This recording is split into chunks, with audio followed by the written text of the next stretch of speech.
সত্যি বলতে আজকে একটা জাস্ট ভাবসানি গরম ছিল, আর তার মধ্যে ছিল আমার একটা নেল এক্সটেনশন। এই যে আমার সুন্দরী বান্ধবী চলে এসেছে, তারপরে ও একটুখানি ঢং করে নিচ্ছে, সারাদিন শুধু ঢং করে।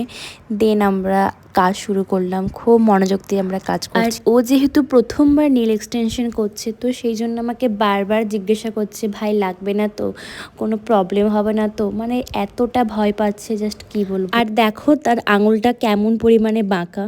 তারপর তার নাকি খিদে পেয়ে যায়, দেন আমার ঘরে খোঁজাখুঁজি করে আপনারাই বলুন, একে দেখে একটুও মনে হচ্ছে এ নেল এক্সটেনশন করতে এসছে? যখন থেকে এসেছে শুধু নাচ করে যাচ্ছে, খেয়ে যাচ্ছে, জাস্ট কি বলবো।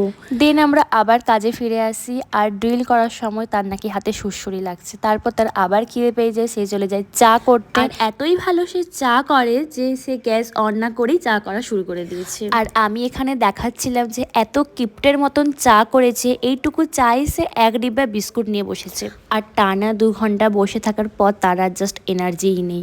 এই হচ্ছে আমাদের নেল এক্সটেনশনের ফাইনাল লুক। তোমরা দেখে বলো তোমাদের এই নেলটা কেমন লাগছে। ওর তো ভীষণ পছন্দ হয়েছে, প্রথমে অনেকটা ভয় পাচ্ছিল, এখনও খুব স্যাটিসফাইড। আর ও খুব একটা লেন্থ বড় করেনি, ছোট এরকমই হেসে খেলে কাজ করতে করতে রাত 10টা বেজে যায়। তারপরে আমরা এখানে কোল্ড কফি আর চিকেন স্যান্ডউইচ খেয়ে ডিনারটা কমপ্লিট করি। চলো আজকের মতন টাটা, আবার দেখা হবে কোনো একটা নেক্সট মিনি ভ্লগে।